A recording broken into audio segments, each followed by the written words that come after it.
नमस्कार, future express में आप सभी का स्वागत है। मैं हूं सुमित और भारतीय बाजारों में गिरावट थोड़ी गहराई 19,541 के जोन्स में निफ्टी अब पहुंच चुका है। दिन के निचले स्तरों के आसपास निफ्टी कामकाज कर रहा है और आज जो प्रेशर वापस मार्केट में आया है वो निफ्टी बैंक की तरफ से फिर से एक बार देखने को मिल रहा है। 164 अंकों की गिरावट निफ्टी बैंक में है जो कि प्रेशर क्रिएट कर रहे हैं मार्केट्स में। डे लो के आसपास दोनों इंडिसेस निफ्टी और निफ्टी बैंक सो फार कामकाज करते हुए आपको दिखाई पड़ेंगे। लेकिन आज फिर मिड कैप में उतनी गिरावट नहीं है। थोड़ी पहले तो खरीदारी थी लेकिन अभी खरीदारी कम हुई है, तो अब गिरावट लेकिन उतनी गिरावट नहीं है। फ्लैट टू नेगेटिव साइड पे मिड कैप और फ्लैट टू नेगेटिव साइड पे स्मॉल कैप कामकाज करते हुए। लेकिन जो लगातार 7-8 दिन का विनिंग स्ट्रीक था वो आज थोड़ा सा फ्लैट साइड पे पहुंचा है। तो ये एडवांस डिक्लाइन कुछ देर पहले जो एडवांसेस तेजी में थे 1700-1750 शेयर तेजी में थे वो अब घटकर 1300-1350 रह गए हैं और डिक्लाइंस जो थोड़ी देर पहले 1080 के आसपास थे वो अब 1500 के आसपास हो गए। इसलिए कर्व आप देख रहे हो रिवर्स हुई है जहां पर अब डिक्लाइंस आगे आ चुके हैं। एचडीएफसी बैंक आज मेजर कंट्रीब्यूटर है 20 अंकों के कंट्रीब्यूशन के साथ। भारतीय एयरटेल 3 अंकों का कंट्रीब्यूशन, रिलायंस 3 अंकों का कंट्रीब्यूशन और आईटीसी ने कमान संभाली है 3 अंकों के कंट्रीब्यूशन के साथ। प्रेशर में है आईसीआईसीआई बैंक, एक्सिस बैंक और साथ साथ आईटी से इन्फोसिस करीब 10 अंकों का नेगेटिव कंट्रीब्यूशन यहां से आता हुआ दिखाई पड़ रहा है। तो मार्केट में मेजरली बैंक्स का प्रेशर है एंड आईटी जो कल सपोर्ट कर रहा था वो आज सपोर्ट नहीं कर रहा है, जिसके दम पर भी मार्केट में वापस प्रेशर आता हुआ दिखाई पड़ रहा है। आज हम बातचीत करेंगे राजेश पालविया सर से, हमारे साथ मौजूद हैं एक्सेस सिक्योरिटीज से। उनसे हम बातचीत करेंगे मार्केट्स को लेकर, इंडिविजुअल कॉल्स को लेकर, सस्ते ऑप्शन को लेकर, उनसे हम चर्चा करेंगे। लेकिन राजेश जी से बातचीत करने पहले कुछ ऑप्शंस के नंबर। 19,600 वो जोन जहां पर आज इंट्राडे में इंडेक्स ने लेवल तो छुआ लेकिन सस्टेन नहीं कर पाया, तो 19,600 19,500 के जोन्स पे कॉल राइटर्स और 19,600 19,500 के जोन्स में भी सबसे ज़्यादा पुट राइटिंग है। लेकिन हाँ, कॉल राइटिंग जोन क्रूशियल है कि आमतौर पर मार्केट यहीं से रिवर्स होता है और क्योंकि इस बार निफ्टी बैंक की तरफ से सपोर्ट है नहीं तो निफ्टी बैंक को भी लेकर आइए किस तरह की सिचुएशन वहां पर है। 44,300 44,400 के जोन्स पे कॉल राइटिंग है सबसे ज़्यादा। 44,400 के जोन्स पे, 44,500 के जोन्स पे कॉल राइटर है। लेकिन 44,200 और 44,000 के जोन्स में आपको पुट राइटिंग भी दिखाई पड़ेगी। लेकिन मेजरली 44,500 44,400 के जोन्स में सबसे ज़्यादा कॉल राइटिंग होते हुए दिखाई पड़ रही है। एडवांस डिक्लाइन में एकाएक बदलाव आया है, तो मिड कैप के बिकवाली के मद्देनजर बाजारों में या फिर ब्रॉडर मार्केट्स में बियरिश साइड पे ही अब साइन आपको दिखाई पड़ेंगे। लॉन्ग करीब 32 है, शॉर्ट कवरिंग है 37, शॉर्ट्स बन रहे हैं 37 और अनवाइंडिंग है करीब 80 शेयरों में। कहां पर लॉन्ग कहां पर शॉर्ट कवरिंग है एक बार वो भी देख लीजिए किस तरह की सिचुएशन वहां बनते हुए दिखाई पड़ रही है। तो majorly Petronet LNG Rajesh Palvia sir की ही कॉल, जो कि आज एफ&ओ का टॉप गेनर है, तो उसके ऊपर तो हम बात करेंगे ही इनसे। लेकिन वोल्टास, पेज इंडस्ट्रीज, महानगर गैस और डालमिया भारत करीब 2 से लेकर 3.5% तक की बढ़िया तेजी यहां देखने को मिल रही है। इसके अलावा सिंजिन शॉर्ट कवरिंग में आगे है। फार्मा में रादर दिन है आज फार्मा का, तो टोरेंट फार्मा 2.5% ऊपर, इंडियाबुल्स हाउसिंग 2% ऊपर, बलरामपुर चीनी 2% ऊपर और एसआरएफ करीब 1.25% की बढ़त यहां देखने को मिल रही है। इसके अलावा अनवाइंडिंग और शॉर्ट बिल्डअप में सेल आता है। शॉर्ट बिल्डअप में 3% नीचे GMR airport, Apollo tyre, Tata steel 2 से लेकर 3% बिकवाली। अनवाइंडिंग में वोडाफोन आइडिया 4% नीचे, हिंदुस्तान कॉपर, एनएमडीसी, नाल्को जो कल के आउट परफॉर्मर थे वो आज थोड़े से अनवाइंडिंग वहां पर होते हुए दिखाई पड़ रही है। इन नंबर्स के बीच में बुलाते हैं अब राजेश सर को। राजेश सर नमस्कार, स्वागत है कार्यक्रम में। पहले तो बहुत बहुत शुभकामनाएं, एफ&ओ का टॉप गेनर आज आपकी कॉल। पेट्रोनेट एलएनजी 5% की तेजी, उम्मीद आपको थी इतनी तेजी आएगी या लगा था कि ये जरूरत से ज्यादा ही चल गया आज? सुमित जी, देखिए अंडर परफॉर्मिंग स्टॉक था और कल के सेशन में हमने इसमें एक शॉर्ट कवरिंग का मूव पकड़ा था और जरूर हमें उम्मीद थी कि यहाँ पे 235 240 तक के मूव आते हुए दिखेंगे। ऑलरेडी ये स्टॉक हमने हमारे क्लाइंट्स को भी रिकमेंड किया था, 238 के आसपास के हमारे टारगेट थे जो कि अचीव हुए। तो यहाँ तक का मूव हमें एक्सपेक्टेड था, इसीलिए हमने वो कॉल ऑप्शंस के थ्रू इसमें ट्रेड इनिशिएट किया था। 225 की कॉल, तो काफी अच्छे मुनाफा मिला है स्टॉक में। अगर आप तब को देखें तो काफी बड़ा ब्रेकआउट यहाँ पे बनते हुए दिखा। अगर आप इसको डेली वीकली टाइम फ्रेम पे भी देखेंगे तो एक अपने मल्टीपल सप्लाई जोन को अब ये ब्रेकआउट करते हुए दिख रहा है। तो स्टॉक में हमें लगता है जिनके पास पोजीशन और थोड़ा सा पोजिशनल नजरिया है उनके लिए स्टॉप लॉस ट्रेलिंग, अगर फ्यूचर में या स्पॉट पे आपका कैश पे पोजीशन है तो 236 का स्टॉप लॉस ट्रेल कर ले। और हमें लग रहा है कि अब आज की क्लोजिंग अगर 240 के ऊपर होती तो नेक्स्ट टारगेट 255 तक भी आते हुए दिख सकते। 255 के टारगेट्स नेक्स्ट बन सकते हैं। लेकिन शानदार कॉल राजेश सर, बहुत बहुत शुभकामनाएं उसके लिए। अब मार्केट्स को लेकर राजेश सर आपकी राय, क्योंकि आमतौर पे जिस जोन से हम घूमते हैं 19,600 के आसपास, हम वहीं पहुंचे और आज फिर एक बार वापस पलट गए। क्या कहते हो आप, ये आज हल्का बहुत ब्रीदर है, वापस 19,600 ब्रीच करेंगे, तेजी पकड़ेंगे, क्या करेंगे हम? देखिए सुमित जी, एक तो बैंक निफ्टी की एक्सपायरी है तो थोड़ा सा उसका है और कल फिर वापस हमें निफ्टी की एक्सपायरी है, तो पहला वीक है जहाँ पे हम ये वापस इस तरीके के एडजस्टमेंट के साथ एक्सपायरी में उतरते हुए दिख रहे हैं। जरूर थोड़ा सा ब्रीदर लिया है मार्केट ने। और अगर हम देखें तो mid cap small cap space पे भी थोड़ा सा प्रेशर पिछले 15-20 मिनट आधे घंटे में देखने को मिला है। वहां भी थोड़ा सा प्रॉफिट टेकिंग आते हुए दिखा है, क्योंकि निफ्टी जो है अभी भी जो एक लेवल है 19,600-620 का, वो क्रॉस करने में कामयाब नहीं हुआ है। तो थोड़ा मार्केट एक कॉशियस अप्रोच यहाँ पे लेते हुए दिख रहा है और थोड़ा प्रॉफिट टेकिंग आते हुए दिख रहा है। लेकिन देखें तो मार्केट का बिहेवियर ऐसा है कि हर दिन एक नया सेक्टर यहाँ पे कहीं ना कहीं परफॉर्म करते हुए दिख रहा है। कल आईटी चल रहा था, आज फार्मा चल रहा है। तो कुछ ना कुछ बाइंग इंटरेस्ट बिल्कुल बना हुआ है। तो मार्केट का फ्लो भी उन्हीं सेक्टर की तरफ बढ़ते हुए दिख रहा है जहां पे एक मोमेंटम बनते हुए दिख रहे हैं। इंडेक्स की बात करें, निफ्टी में 19,500 आज ड्यूरिंग द डे के लिए एक इंपॉर्टेंट लेवल है। स्पॉट पे 19,500 के लेवल टूटते तो थोड़ा सा यहाँ पे बिग वाली एक्सटेंड होगी, अदरवाइज ये लेवल एक सपोर्ट जैसा काम करते हुए दिखना चाहिए, क्योंकि कल के सेशन में भी कॉल राइटर्स ने अपनी पोजीशन अनवाइंड करी थी और यहाँ पे एक फुट बेस बनते हुए दिख रहा है। तो 19,400 और 500 ये जोन जहाँ पे एक अच्छा सपोर्ट निफ्टी के लिए बना हुआ है। ऊपर में 19,600 और 19,620 ये दो लेवल है। जब तक 19,620 के ऊपर नहीं निकलेंगे शॉर्ट कवरिंग नहीं बनेगा। तो छोटे ही टारगेट है 19,600 19,620 तक के। व्यू हमारा अभी भी पॉजिटिव है, क्योंकि हम एक इंपॉर्टेंट सपोर्ट एरिया के ऊपर ही ट्रेड कर रहे हैं। जरूर इंट्राडे में डिप मिली, लेकिन 19,500 के आसपास के स्टॉप लॉस रख के लॉन्ग साइड का ट्रेड लिया जा सकता है। 19,500 का स्टॉप, लॉन्ग साइड पे ट्रेड 19,600, 620, 650, इन जोन्स को आप ध्यान रखेंगे। लेकिन छोटे टारगेट्स के लिए आप क्विक यहाँ पर मूव ले सकते हैं। तो राजेश सर, क्योंकि आज निफ्टी बैंक पार्टिसिपेट नहीं कर रहा है, तो निफ्टी बैंक के लिए क्या करें? वहां शॉर्ट जाए, नो ट्रेड जोन है, कैसे रीड करें उसे? तो प्योरली अगर इंट्राडे पर्सपेक्टिव से यस, शॉर्ट का ट्रेड लिया जा सकता है। जब तक अब निफ्टी बैंक में अगर हम स्पॉट लेवल की बात करें तो यहाँ पे जो इंपॉर्टेंट लेवल है करीब है 44,550 560 के जोन। जब तक ये लेवल के ऊपर नहीं निकलती है बैंक निफ्टी, यहाँ पे प्रेशर रहेगा। और अगर हम 44,300 के लेवल को तोड़ते हैं स्पॉट पे, तो नेक्स्ट इसका लेवल बनेगा 44,150 100 की तरफ। तो थोड़ा सा अगर उछाल आता है टुवर्ड्स 44,450, उस एरिया में आप थोड़ा शॉर्ट ओपन कर सकते हैं। स्टॉप लॉस आपको रखना होगा 44,560 के आसपास का। और नीचे में 44,300 44,150 ये लेवल तक बैंक निफ्टी फिसलते हुए दिख सकती है। अगर हम कंट्रीब्यूशन देखें बैंक निफ्टी में, तो प्राइवेट बैंक्स में अभी भी कहीं बाइंग इंटरेस्ट नहीं बना है। जरूर कल के सेशन में थोड़ा पीएसयू बैंक में बाइंग इंटरेस्ट था, but follow buying action absent है अभी भी। तो बैंक निफ्टी अभी थोड़ा सा स्ट्रगल कर रहा है यहाँ पे ब्रेकआउट देने के लिए। मेजर ब्रेकआउट लेवल है बैंक निफ्टी का, वो है 44,700। वो लेवल जब तक क्रॉस नहीं होगा ये थोड़ा स्ट्रगल करते हुए दिखे। ओके, अब इंडिविजुअल कॉल्स। राजेश सर, कहां पर आप लॉन्ग हो? कोई शॉर्ट भी है क्या? नहीं, शॉर्ट नहीं है। देखिए, जो स्टॉक्स में आउट परफॉर्मेंस है वहीं पे हम फोकस कर रहे हैं। आज फार्मा स्पेस में बाइंग इंटरेस्ट है, तो पहला स्टॉक सन फार्मा यहाँ पे पसंद आ रहा है। सन फार्मा का ओवरऑल सेटअप देखे तो एक फॉलिंग ट्रेंड लाइन का ब्रेकआउट यहाँ पे डेली चार्ट पे ऑलरेडी बन चुका है। फॉलिंग चैनल का ब्रेकआउट भी यहाँ पे डेली चार्ट पे बनते हुए दिखा है। तो ये एक अच्छा ब्रेकआउट है। पोजिशनली भी हमें लगता है कि ये स्टॉक परफॉर्म करेगा। तो सन फार्मा फ्यूचर यहाँ पे बाय किया जा सकता है। अपसाइड के टारगेट आना चाहिए करीब 1180 से लेके 1200 तक के। स्टॉप लॉस रखेंगे करीब 1115 के आसपास। जो दूसरा स्टॉक बाय करना है वो है इंडिया मार्ट का। ये स्टॉक में भी एक कंसिस्टेंट बाइंग देखने को मिली। ऑलमोस्ट ये 5th डे है जहाँ पे stock higher high low formation बनाते हुए दिख रहा है।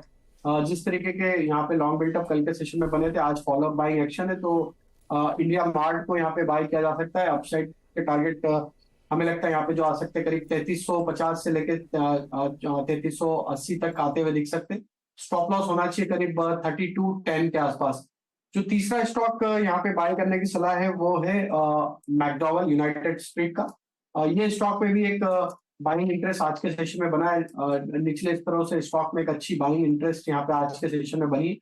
जिस तरीके से स्टॉक ने एक अपने नियर टर्म सेटअप के हिसाब से एक मल्टीपल रेजिस्टेंस जोन का ब्रेकआउट किया है, हमें लगता है यूनाइटेड स्पिरिट भी एक मोमेंटम कैरी करेगा। अपसाइड के टारगेट हमें लग रहा है 1090 और 1200 तक के 1100 तक के आते हुए दिख सकते हैं। स्टॉप लॉस होना चाहिए करीब 1030 के आसपास। तो 3 नाम, जिसमें सन फार्मा 1180 1200 के टारगेट्स के लिए आप लॉन्ग जाएंगे। 1115 का एक स्टॉप लॉस लगाकर वहां पर लॉन्ग जा सकते हैं। इंडिया मार्ट करीब 3350 3380 के टारगेट्स के लिए आप इसको भी देख सकते हैं लॉन्ग साइड पर। राजेश सर मान रहे हैं 3210 का एक स्टॉप लॉस मेंटेन करेंगे। और यूनाइटेड स्पिरिट्स आज अपने नए ऑल टाइम हाइस पर पहुंचा। 1090 1100 के टारगेट्स के लिए आप लॉन्ग जा सकते हैं। 1030 का एक स्टॉप लॉस यहां पर मेंटेन करके चलने की राय राजेश सर आपको दे रहे हैं। तो आगे भी हम राजेश सर से बातचीत जारी रखेंगे, लेकिन अब एक और खास पहलू जहां पर प्रधानमंत्री मोदी ने मनी कंट्रोल के साथ एक एक्सक्लूसिव इंटरव्यू दिया है। Group editor in chief Rahul Joshi के साथ एक्सक्लूसिव इंटरव्यू में पीएम मोदी ने बदलते भारत की तस्वीर पेश की है। ग्रोथ, महंगाई, चुनावी सौगात, रिफॉर्म, G20, इन सब मामलों में उन्होंने अपनी बेबाक राय रखी है। भारत के बढ़ते कद को कॉर्पोरेट इंडिया किस तरह देख रहा है, इस बारे में बात करने के लिए हमारे साथ जुड़ रहे हैं व्हाइट ओक कैपिटल के फाउंडर प्रशांत खेमका सर। प्रशांत सर नमस्कार, स्वागत है कार्यक्रम में। डिकेड्स के अंदर के बदलाव हैं और वो बदलाव की तस्वीर अब आप देख रहे हैं G20 के समिट के तौर पर, एक चंद्रयान जैसे बड़े इवेंट्स के तौर पर और इंडिया की उभरती तस्वीर के तौर पर। तो इस बड़े बदलाव को आप कैसे देख रहे हो, कैसे रीड कर रहे हो? एक बहुत ही पॉजिटिव दृष्टिकोण से देख रहे हैं, सिर्फ हम नहीं but I think investors around the world, विश्व भर में जो इन्वेस्टर्स है उनका व्यू काफी पॉजिटिव बन रहा है इंडिया पे। And it is not just कि एक G20 या एक चंद्रयान, ऑब्वियसली ये बहुत पॉजिटिव है। चंद्रयान हर एक भारतीय नागरिक के लिए, चाहे भारत में हो या विश्व में कहीं पर भी हो, बहुत गर्व की बात है। एंड डेफिनेटली इससे, और जस्ट इससे नहीं बट ऐसे जो कंटिन्यूसली प्रोग्रेसिव स्टेप्स कंट्री के दिखते हैं, उससे डेफिनेटली काफी प्रभाव पड़ता है विश्व के लोगों पर, विश्व के इन्वेस्टरों पर। एंड एक पॉजिटिव वातावरण को वो आगे लेके चलता है। एंड इसलिए जो आज इंटरेस्ट लेवल है इंडिया के तरफ इन्वेस्टर्स का, वो मैं कहूँगा मेरे 20-25 साल के एक्सपीरियंस में अनप्रेसिडेंटेड लेवल का एक्साइटमेंट देखने को मिल रहा है। प्रशांत सर, इंडिया में FI फ्लो इतना स्ट्रांग है, SIP फ्लो इस समय अच्छे हैं, GST कलेक्शंस बेटर साइड पर हैं, इंटरेस्ट रेट सिनेरियो स्टेबल है, इन्फ्लेशन एक कंसर्न जरूर है लेकिन स्टेबल गवर्नमेंट है। तो ऐसी बहुत सारी चीजें जो पॉजिटिव टेलविंड के तौर पे कामकाज कर रही हैं, माइन्यूट हेडविंड्स भी हैं। सो इन्वेस्टर्स को आप मिलते हो, सुनते हो, आप फ्लोज देखते हो, तो क्योंकि बाजार ये साफ इंडिकेट भी कर रहा है कि फ्लोज बहुत अच्छे हैं और स्ट्रांग एपेटाइट है इन्वेस्टर्स की, तो ये अभी भी मतलब एक्साइटमेंट बना हुआ है या एक्साइटमेंट के अपर एंड पे वहां रहे हैं? नहीं, एक्साइटमेंट जो देखिए ग्लोबली जो मुझे एक्साइटमेंट दिख रहा है वो तो मैं कहूँगा एक अर्ली स्टेजेस पे है अभी भी। यानी कि अगर 5 दिवसीय मैच में जैसे 4 इनिंग्स होती है, तो मैं कहूँगा अभी भी फर्स्ट या सेकेंड इनिंग पे है। जो मगर मार्केट में विभिन्न सेगमेंट्स में जो प्राइस रिएक्शन आए हैं, वो अलग अलग इनिंग्स में है मैं कहूंगा। जैसे कि माइक्रो कैप्स पर्टिकुलरली थोड़ा हीटेड अप ज्यादा लग रहा है, क्योंकि वहां पे फंड फ्लोज का इम्पैक्ट काफी इजीली, प्रभाव काफी इजीली आ जाता है, क्योंकि बहुत इललिक्विड सेगमेंट है। तो लार्ज कैप में ऐसा कुछ नहीं लगता कि फंड फ्लो की वजह से।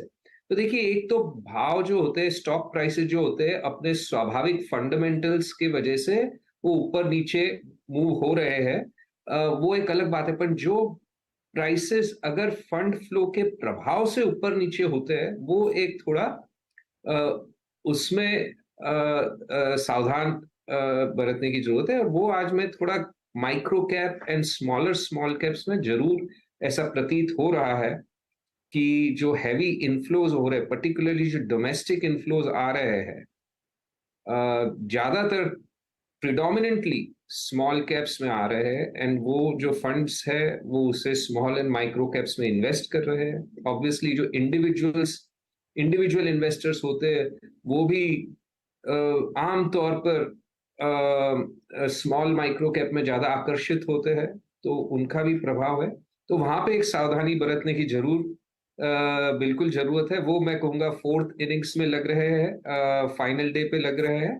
बट बाकी large cap and as a result market overall जो है, ऐसा कोई नहीं लग रहा कि कोई टेल एंड पे है, अभी बहुत अर्ली लगता है। प्रशांत सर, डिकेड्स पहले यानी कि करीब सन 2010-11 के अराउंड इंडिया में सिर्फ 2 ऐसी कंपनियां थीं जिनकी मार्केट कैप करीब 5 लाख करोड़ या 10 लाख करोड़ की रेंज में होती थी। आज 8 कंपनियां 5 लाख करोड़ के ऊपर, 2 कंपनियां 10-12 लाख करोड़ के ऊपर। तो एक बड़ा ड्रास्टिक बदलाव आया है इंडियन इकोनॉमी के अंदर। इंडिया के जो क्वालिटी ऑफ कंपनीज हैं या जो क्वालिटी ऑफ बिजनेस है उनमें एक बड़ा जंप आया है। So going forward third largest economy बनने की बातचीत है, तो क्या कहें कि ये जो नंबर है ये अभी भी बहुत छोटा है, ये और बड़ा बनने की उम्मीद लगा सकते हैं हम? नहीं, बिल्कुल। ये तो देखिए, सब है ना, इकोनॉमिक ग्रोथ से रिलेटेड है। अगर अपनी इकोनॉमी 6-7% ग्रो होती रहे, जो कि कोई बहुत चांद पे जाने जितना मुश्किल काम नहीं है, जब हाँ 5-6-7%, 6-7% ग्रो करना, तो 6-7% रियल ग्रोथ आए, 4-5% वो जीडीपी डिफ्लेटर, तो 10-12%, 10-11% समझिए आप नॉमिनल जीडीपी ग्रोथ है। तो हर 6-7 साल में तो नॉमिनल जीडीपी ग्रोथ की वजह से ही अर्निंग्स ग्रोथ सिमिलर रेंज में होनी चाहिए, यानी लो डबल डिजिट अर्निंग्स ग्रोथ हो, और मार्केट मल्टीपल आप जैसा है वैसे ही पकड़िए आप, तो 6-7 साल में मार्केट का डबल होना। एंड उसके चलते जो कंपनियों का मार्केट कैप है, ऑब्वियसली कई कंपनियां ज्यादा रिटर्न देती है, कई कम कर देती है। मैंने जो न्यू लिस्टिंग होती है उससे जो मार्केट कैप बढ़ता है उसकी तो बात ही नहीं कर रहे, वो भी 1-2% ऐड करता है। पर purely as a result of GDP growth and consequent corporate sales and earnings growth, ये नंबर तो निरंतर बढ़ते रहना है अगर जीडीपी ग्रोथ रहेगी। आपने 2011 की 5 लाख करोड़ की बात करी, मुझे याद है 2003, ऑब्वियसली 2003 जो 20 साल पहले का एक बहुत बड़ा बॉटम था इंडियन मार्केट में। पिछले 30 सालों में, 35 सालों में, आई वुड से, या मेरी जब से मैंने मार्केट देखा है, 2003 सबसे बड़ा बॉटम कहूंगा मैं। 2003 में 20 कंपनियों का भी मार्केट कैप 5,000 करोड़ नहीं था, अगर मुझे ध्यान है तो। मैं एक वो तभी इंटरनेट पे बहुत रूडिमेंट्री ये सब मिलते थे, तो केवल 20 कंपनियां $1 बिलियन से अबव थी तब इंडिया में। हाँ, एक सिंगल कंपनी होती थी, कई ऐसी सिंगल कंपनी में उस वक्त अमेरिका में निवेश करता था, मैनेज करता था पैसे लोगों का, तो कई सिंगल कंपनियां थी, लाइक सिस्को है, माइक्रोसॉफ्ट है, और कई ऐसी कंपनी जो आज अपने को नाम भी शायद नहीं पता रहे क्योंकि वो रही नहीं है। और कई बैंक्स थे जिनके सिंगल कंपनीज के मार्केट कैप इंडिया के सारे मार्केट कैप से कई गुना ज्यादा थे, एंड केवल 20 कंपनियां $1 बिलियन थी। और आज $1 बिलियन कंपनी आज इंडिया स्मॉल कैप में भी स्मॉलर कंपनीज के तौर पर देखी जाती है। स्मॉल कैप का आज कट ऑफ $2-2.5 बिलियन हो गया है। जी, प्रशांत सर, मैं समझ सकता हूँ कैसे आपने एक बड़ी इकोनॉमी को शेप अप होते हुए देखा है विद टाइम।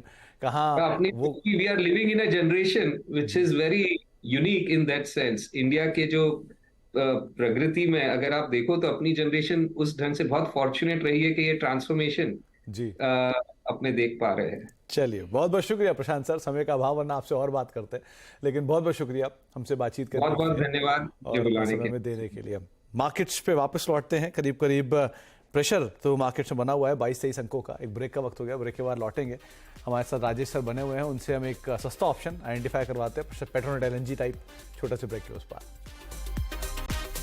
इट्स बिल्कुल फ्लैट टू नेगेटिव साइड पर कामकाज करता हुआ, लेकिन निफ्टी बैंक में प्रेशर है। 125-150 अंकों के आसपास की गिरावट वहां पर देखने को मिल रही है, लेकिन इंडेक्स बिल्कुल फ्लैट टोन पर कामकाज कर रहा है। राजेश सर, एक सस्ता ऑप्शन पेट्रोनेट LNG ऐसा कुछ निकाल के बताएं। सुमित जी, देखिए फार्मा स्पेस में एक अच्छा मोमेंटम है, और नजर में जो स्टॉक आज है वो है बायोकॉन। बायोकॉन का अगर हम ओवरऑल स्ट्रक्चर देखें तो वीकली चार्ट पे एक ब्रेकआउट यहाँ पे बनते हुए दिखा, और आज डेटा भी देखें, डेरिवेटिव डेटा में लॉन्ग बिल्टअप के साइन यहाँ पे बनते हुए दिखे। ऑलमोस्ट करीब 3% के आसपास के ओपन इंटरेस्ट यहाँ पे ऐड होते हुए दिखे।